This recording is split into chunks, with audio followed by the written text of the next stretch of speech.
out in the fields now, from the Russian trench line out in the fields now, looking for that defensive mine belt. An American man searches for landmines in the vicinity of the Ukraine capital, Kyiv.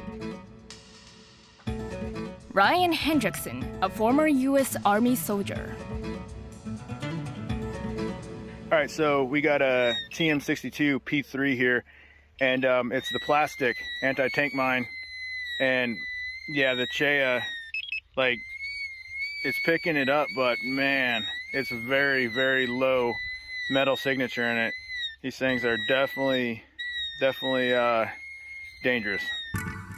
What he found in the village near Kyiv were anti-tank mines placed by Russian military.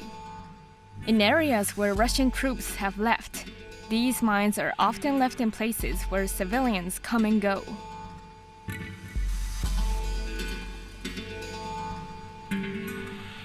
Hendrickson took great care to remove the detonators from the mines and disable them, preventing any explosions. So that's the end result after we pulled it out of the ground. So everything's plastic on it except for the fuse. Pretty difficult to find, but yeah, they're everywhere out here. So yeah, that's it.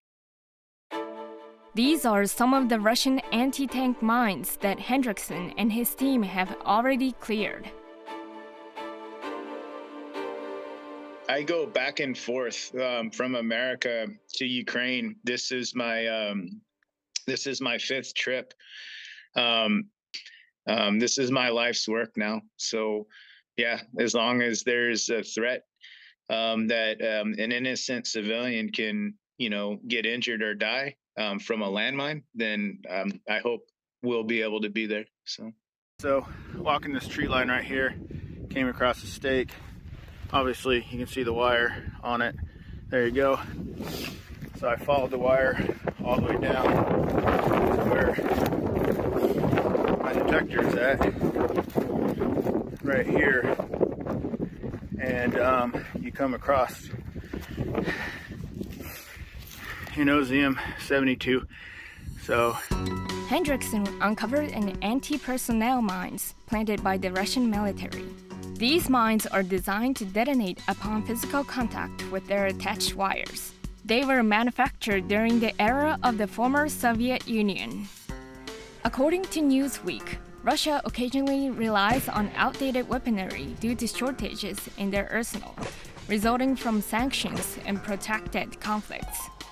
Hendrickson handles the mines with utmost care, engaging in perilous work that holds the potential for loss of life should an error occur. We're going to go ahead and hook into the retaining clip there and get back behind some defilade, and we're probably going to remote pull it. All right, so now the safe part on this, we're going to go ahead and conduct the remote pull. He attaches wires to the mines and triggers their detonation from a distance of about 300 feet. And the wind's blowing pretty hard, so we're going to move back and give this thing a yank. Pulling.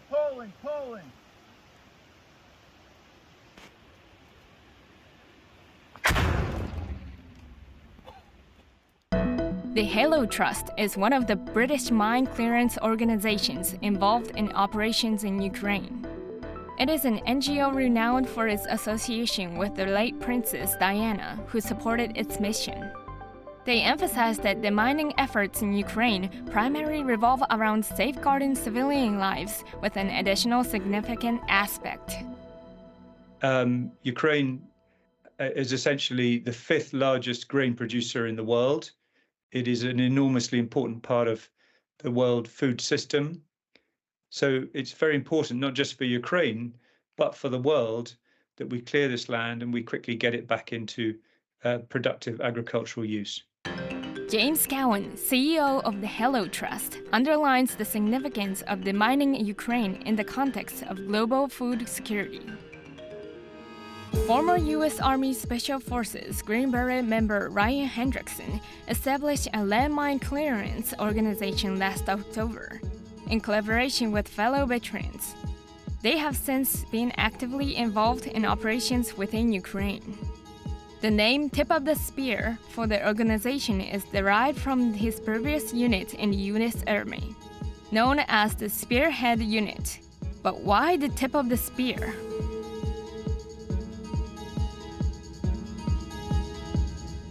When I was in the military, I was a Special Forces Green Beret, and we always worked what we would call the tip of the spear. We were always in Afghanistan. We would be behind enemy lines. His duty involved inspecting the battlefront for mines and explosives, eliminating them, and ensuring safe passage for troops by clearing the route. A role truly exemplifying the concept of being at the tip of the spear. In 2010, a significant incident occurred when he was gravely wounded in Afghanistan after unintentionally triggering a landmine. So when I came home from Afghanistan after spending my entire military career there, I was really I had a lot of questions, and I found myself looking for a purpose. Upon receiving news of the Russian invasion of Ukraine, he was deeply affected. He pondered how he could make a difference. Driven by an unshakable urge to take action, he couldn't remain passive.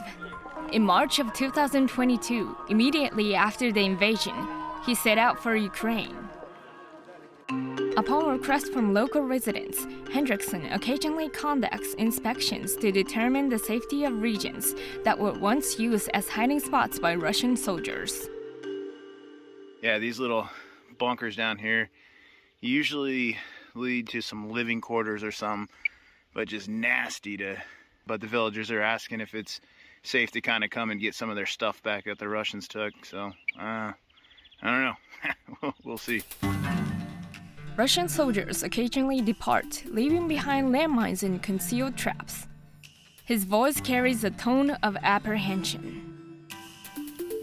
All right, another pretty elaborate bunker system here. And yep, we got bunk beds in there. God, I don't know how the they live like this.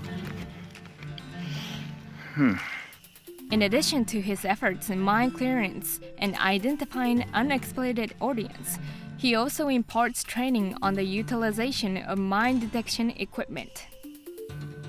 What is Hendrickson's commitment to Ukraine? At first, people asked, well, are you going to go over there and fight? And I said, no, I've done enough fighting. I don't think so. I stepped on a landmine in Afghanistan that, it changed my life. I'm going to help prevent, that child or that innocent civilian from going through the pain that I did, because in Afghanistan in 2010, I stepped on a landmine too. So I know the pain that comes with it. You can never step on a landmine or, have that damage done to your body that doesn't change your life. And I made up my mind that this will be my life's work. And it will be to prevent that one child or innocent civilian from ever having to go through that pain that I went through. As per Ukrainian estimates, the complete removal of mines planted by the Russian military will require involvement of at least 5,000 specialists in an estimated span of about 30 years. Anti-personnel landmines are often referred to as the devil's weapon. They were designed with the intention of causing severe injuries rather than fatalities. The Anti-Personnel Mine Ban Treaty, which came into effect in 1999, Russia, not a participant in this agreement, is reportedly deploying significant quantities of these mines within Ukraine. Meanwhile, Human Rights Watch, an international human rights organization, has reported that not only Russia but also Ukrainian side, a signatory to the Anti-Personnel Mine Ban Treaty, has been using anti-personnel landmines. We did not see use of anti-personnel landmines in Ukraine by Ukrainian armed forces until September last year. The type of landmine that was being used is the PFM mine, which looks like a small green plastic butterfly.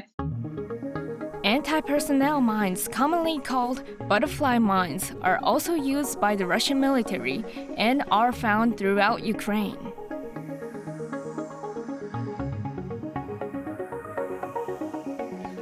Hendrickson, a former U.S. Army soldier, was in the vicinity of Kyiv on the same day, clearing the butterfly mines. One. That's PFM right there. I don't know if you can see it, but right there.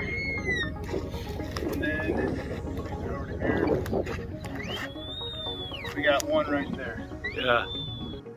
These are toy-resembling appearance that children might handle without caution. Various organizations are working to remove landmines, but what can the international community do in the future? So my message is, please, can the people of the world help with the funding of this work? And I encourage both charities such as AAR, private donors and governments such as the Japanese government to support our work in Ukraine.